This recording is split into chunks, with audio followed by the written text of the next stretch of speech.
Hello everyone, and welcome to the 12 Days of Christmas 2017 edition. This is the second year that I'm doing this, and I'm very happy and pleased with the sketches that I came up with. So if you're not familiar with my 12 Days of Christmas, it's essentially a batch of 12 coloring pages that are up for grabs in my Etsy store, and for each of them I do a video showing you how I color the images. The coloring pages are downloadable and printable. You can either buy them in bundles or you can buy them individually, and I have listed the link in the description below so that you can go and check them out.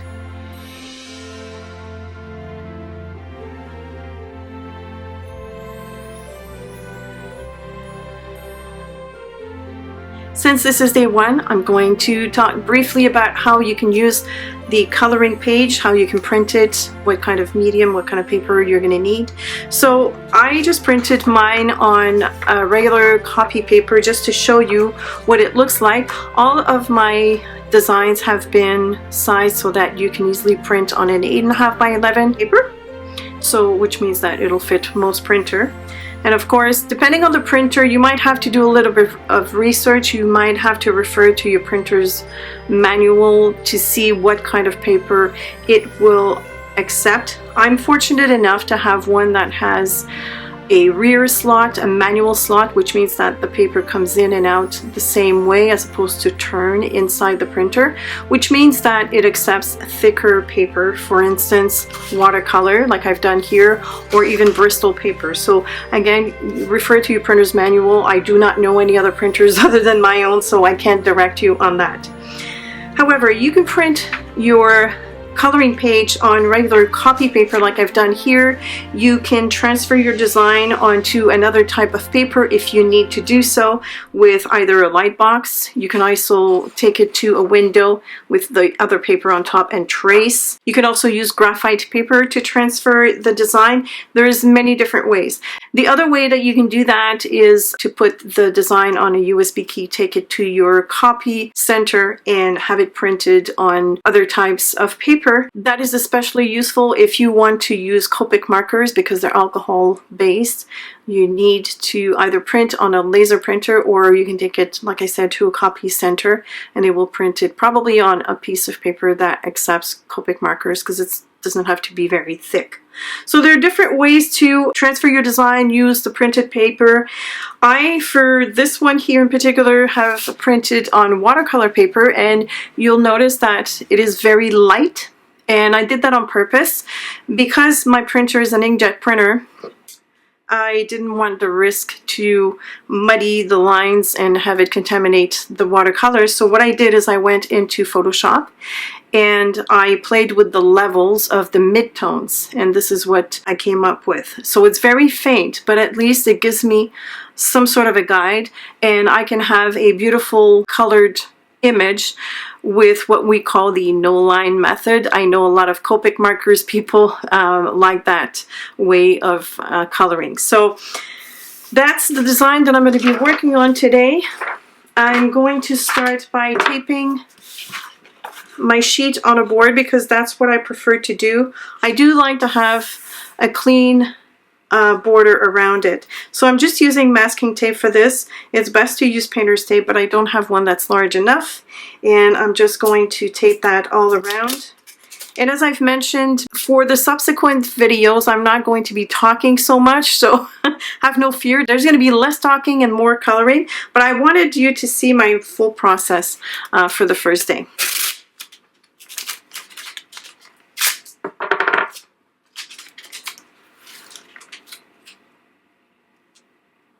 I don't like to measure, so I won't. It's plain and simple. I do not measure.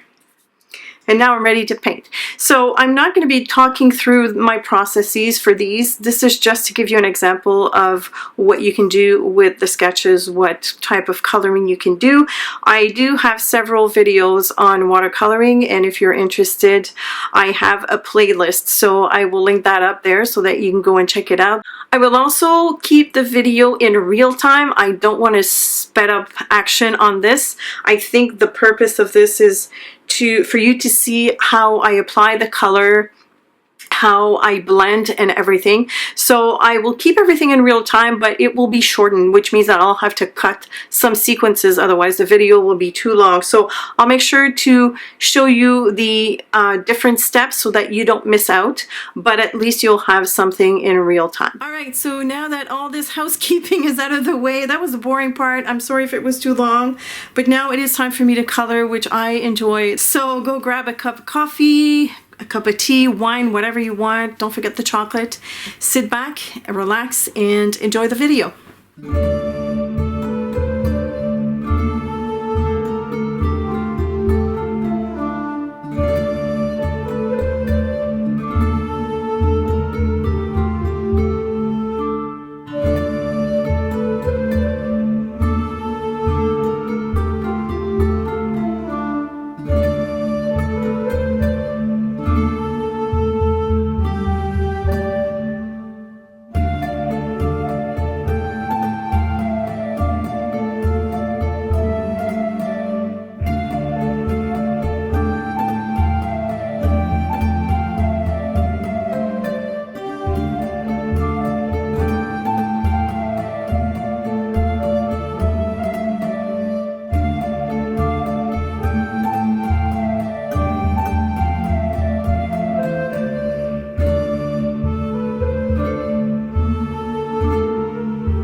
And here's the final look. I'm so happy with how it turned out. I think my friends are having a good time skating. I think it shows. I absolutely love all the details that I put in. Of course, I tend to go nuts on the details. You don't have to be this precise. I'm just giving you some sort of an example as to what you can do with it, but you can be as simple as you want. You can just you know, do a very simple coloring. You can also print that and blow it up a little bit if you want, because I have scanned this at high resolution. So again, the downloadable coloring page is up for grabs at my Etsy store. Link is down below. I want to say a huge thank you to my patrons, without whom I wouldn't be able to do this again this year.